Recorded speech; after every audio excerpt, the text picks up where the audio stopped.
Hello everyone, so सन्चै हुनुहुन्छ होला। म पनि एकदम ठिकै छु। आज चाहिँ म पोपो लाइभको बारेमा हजुरहरूलाई बताउन गइरहेको छु हैन। पोपो लाइभबाट कसरी इन्कम गर्ने, कसरी यो ओपन गर्ने हैन। त्यहाँ चाहिँ पोपो लाइभको स्क्रिन आउँछ, यसलाई चाहिँ दाब्ने पछाडि यस्तो इन्टरफेस आउँछ है त। यस्तो इन्टरफेस आइसकेपछि अब त्यहाँ चाहिँ च्याप्प हेर्नुहोस् त, जस्तै यस्तो 1-2 सेकेन्ड स्किप हुन्छ, त्यहाँ चाहिँ स्किप गर्नु पर्दैन, आफै टाइमर चलेर जान्छ। त्यति टाइम गइसकेपछि यस्तो इन्टरफेस आउँछ, जसमा चाहिँ यो लाइभ भन्ने हुन्छ। लाइभमा आफू यो लाइभ बस्न मिल्छ, त्यहाँ चाहिँ लाइभ देखाउँछ है त। त्यस्तो देखाएपछि चाहिँ यहाँ यता प्रोफाइलमा जाने बेला हाम्रो त्यहाँ फोटाहरू राखेको हुन्छ हैन, त्यहाँ कोइन पोइन्टहरू देखाउँछ। त्यसपछि चाहिँ अब पोइन्टहरू हाम्रो पोइन्ट यस्तो देखाउँछ। मेरो चाहिँ 2298 भएको छ भने कोइन चाहिँ यहाँ देखाउँछ है।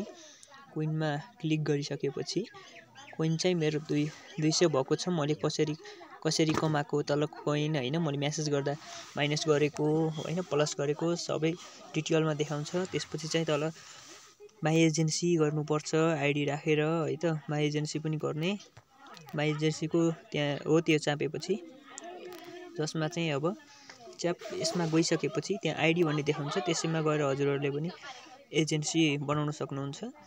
पछिबाट चाहिँ रिवार्डमा गएपछि हजुरहरूले यस्तो खालको इन्टरफेस आउँछ। रिवार्डमा पनि यसमा गएपछि हेर्नुहोस्, हजुर लाइभ बस्दा कमाएको 302 इन्कम यहाँ देखाउँछ। अरू चाहिँ तपाईँले डेली मिसन पुरा गर्नेहरू हुन्छ यसमा, त्यस लगायत अन्य पनि हुन्छ, हजुरहरूले देख्न सक्नुहुन्छ यहाँ चाहिँ है त। जसमा चाहिँ डेली मिसनहरू छ हैन।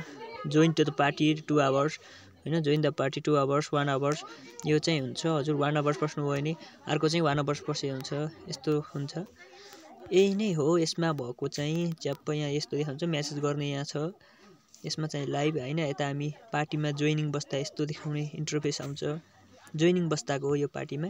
यता चाहिँ अरूको लाइभहरू हामीले फेरि कोइन पनि कमाउन सक्छौँ। त्यसपछि हामी लाइभ बस्ने तरिका चाहिँ यो लाइभमा गएर लाइभ आउँछ हैन। यता बिचमा पार्टी, यता गेम खेल्न पनि सकिन्छ। माथि चाहिँ आफूले कन्टेन्ट आफ्नो के बारेमा हो त्यो लेख्नुपर्छ। त्यसो गरेपछि नै यही नै हो यसको बारेमा, यही नै गर्नुपर्छ। हजुरहरूले कस्तो लाग्यो मेरो जानकारी, सल्लाह प्रतिक्रियाहरू दिनु होला। मैले आफूले जाने अनुसार यही गरेको छु। हस् त है त ल।